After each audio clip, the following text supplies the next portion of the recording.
मेरे चैनल पे one of the most successful videos जो है वो है लवासा सिटी के बारे में, जहाँ पर इसके फेलियर की बात मैंने की। कैसे एक सुंदर हिल टाउन जो बन रहा था मुंबई के पास, वो आज एक खंडर में बन रहा है, इसके बारे में मैंने बात की। लेकिन उस वीडियो के अंदर ये डिस्कस नहीं किया गया कि क्या ये प्रोजेक्ट कभी फिर से काम अपना शुरू कर पाएगा या आगे इसका क्या होगा।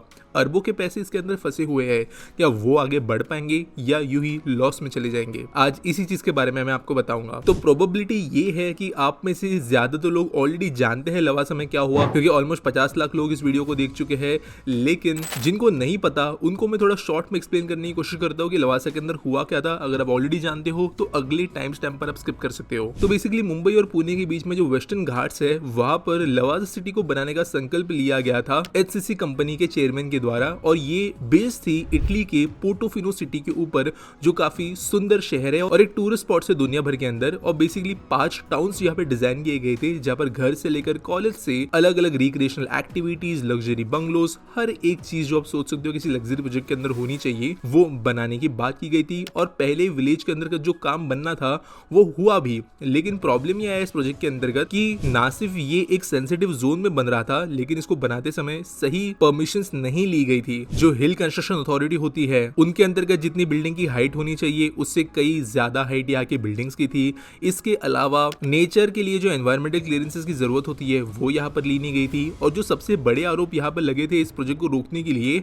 वो थे पॉलिटिकल इश्यूज की वजह से आई इरेगुलरिटीज के कारण। वो इरेगुलरिटीज ये थी कि जो पवार फैमिली है उनका यहाँ पर 20.8% स्टेक था। बेसिकली शरद पवार जी की जी डॉटर थी सुप्रिया सुले, उनके और उनके हस्बैंड की कंपनी हुआ करती थी यशोमला लीजिंग एंड फाइनेंस, जो कंपनी को लवासा कॉर्पोरेशन में मर्ज किया गया था, जिसके वजह से डायरेक्टली पवार फैमिली का 20.8% स्टेक इस प्रोजेक्ट के अंदर था। और अपना स्टेक होने की वजह से और पॉलिटिकली स्ट्रांग होने की वजह से कई प्रोजेक्ट्स यहाँ पर लेना सही नहीं समझा गया, या फिर आप कह सकते हो उनको इग्नोर किया गया। इसके अलावा हजारों एकड़ की जमीन जो इस प्रोजेक्ट के लिए जरूरी थी, इसको ईयरली सिर्फ 75,000 रुपीज के हिसाब से लीज कर दिया गया था, जो कि कौड़ियों के भाव के हिसाब से थी, जिसके कारण कई सारे केसेस चले और प्रोजेक्ट को बंद कर दिया गया। और लवासा उसके बाद में बस एक टूरिस्ट स्पॉट बना, और टूरिस्ट स्पॉट के तौर पे भी ज्यादा टाइम तक सस्टेन नहीं हो पा रहा है, क्योंकि इसको मेंटेन करने जितना पैसा उसमें से डेवलप होता नहीं है, और ये धीरे धीरे खंडर बनते जा रहा है। तो आगे इस प्रोजेक्ट का क्या होगा वो समझते हैं। अब फेलियर के बाद में हुआ ये कि इस प्रोजेक्ट पर काम कर रही कंपनी HCC के साथ जो लोग थे, उनके कई गए इन्वेस्टमेंट के ऊपर कर्ज का बोझ ज्यादा होने लगा, क्योंकि ऑब्वियसली लोन लेकर कंस्ट्रक्शन किया जा रहा था। और दूसरा इशू ये था कि ब्राइट फ्यूचर के सपनों के साथ लवासा के ऊपर कई सारे लोगों ने प्रॉपर्टी परचेज करते हुए अपनी जमा पूंजी लगा दी थी, और ऑब्वियसली बहुत बड़े नुकसान में वो भी थे। इस प्रोजेक्ट के फेलियर के साथ में इसको रिवाइव करने की बात की गई, जहां पर 2021 के अंत में एक खुश खबर आई थी, जहां पर लवासा कॉर्पोरेशन की रिवाइवल के लिए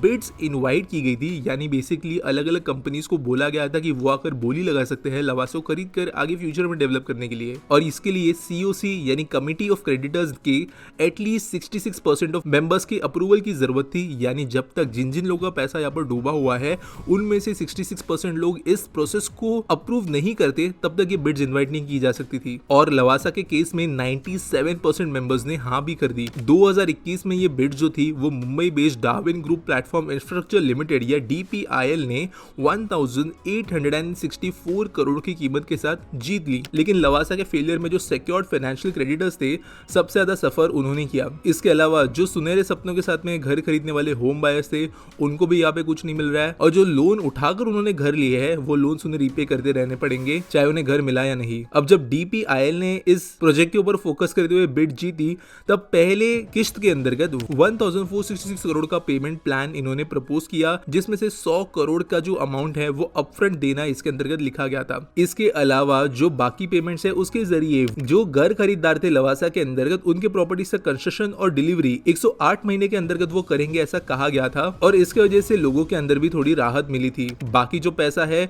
वो एज वर्किंग कैपिटल इस्तेमाल किया जाएगा, ऐसा उन्होंने कहा था। जब रिपेयर्स रिफर्बिशमेंट किया जाएगा लवासा सिटी का, ऐसा उन्होंने कहा। DPIL ने जो पूरा का पूरा 1814 करोड़ का प्लान था उसको ऑफर किया और वो सक्सेसफुल भी रहा। बट प्रोजेक्ट पर काम शुरू करने के पहले जरूरी ये है DPIL के लिए कि वो एनवायरमेंट क्लियरेंसेस ले आए, और यही उनका सबसे मेन टास्क है आज के डेट में। जो गलतियों की वजह से प्रोजेक्ट्स फेल हुए वो गलतियां फिर से ना हो इसका ख्याल DPIL रख ली है। लेकिन एक बार फिर से क्लियरेंसेस की वजह से ही प्रोजेक्ट के अंदर फिर से डिले आ रहे हैं। करंट प्लान्स की बात माने तो लवासा को आज के डेट में ना सिर्फ एक टूरिस्ट टाउन लेकिन आगे जाकर एक एजुकेशन हब बनाने की बात कंपनी ने की है, और कंपनी ने ये बात भी की है कि USA की कुछ बड़ी यूनिवर्सिटीज के साथ में वो फाइनल टॉक्स में है, और इन यूनिवर्सिटीज के अंतर्गत Brandeis university, university of Dallas, university of Wisconsin, Northeastern Illinois university भी शामिल है, जो अगर लवासा को क्लियरेंसेस मिल जाए तो आकर यहाँ पर अपने कैंपसेस सेटअप करेंगे, जिसके बाद में इस शहर को एक नई पहचान मिल सकेगी और महाराष्ट्र के साथ साथ पूरे देश का फायदा होगा। अब देखने में ये काफी इंटरेस्ट होगा कि DPIL लवासा के अंदर जो ये गोल उठाया है वो पूरा कर पाएगी या नहीं। वैसे उनके पास में 20 साल का समय भी है इसको करने के लिए, और हजारों लोगों के जो यहाँ पर लगे हुए पैसे हैं उनके रिटर्न्स वो किस तरीके से उन्हें दिला पाएगी। आपको क्या लगता है कि लवासा का फ्यूचर क्या होगा? मुझे जरूर बताना कमेंट्स के अंदर, और मिलेंगे अगले वीडियो में। स्टॉप! इंडिया के इंफ्रा को डिटेल में पढ़ना चाहते हो, समझना चाहते हो कि ये पढ़ने की वजह से आपका फायदा होने क्या वाला है, कैसे उसको करोगे इस्तेमाल अपने खुद के लाइफ के अंदर, तो आप ज्वाइन कर सकते हो मेरा the crash course to understand Indian infra, ये कोर्स, जिसके बारे में अगर आप डिटेल में जानना चाहते हो कि इस कोर्स में एक्चुअल में आपके लिए रखा क्या है, तो डिस्क्रिप्शन में उसके लिए आपको एक लिंक मिल जाएगी, जहां से आप ना सिर्फ समझ पाओगे कि कोर्स के अंदर है क्या एक वीडियो के जरिए, लेकिन अगर चीजें सही लगे तो रजिस्टर भी कर सकते हो, वो भी कुछ मैसिव बेनिफिट्स के साथ, क्योंकि हमारा ये एक न्यू लॉन्च है। तो जरूर एक बार थोड़ा समय निकालकर डिस्क्रिप्शन में दिए गए लिंक को चेकआउट करना ना भूले, और चैनल के लिए भी एक सपोर्ट होगा।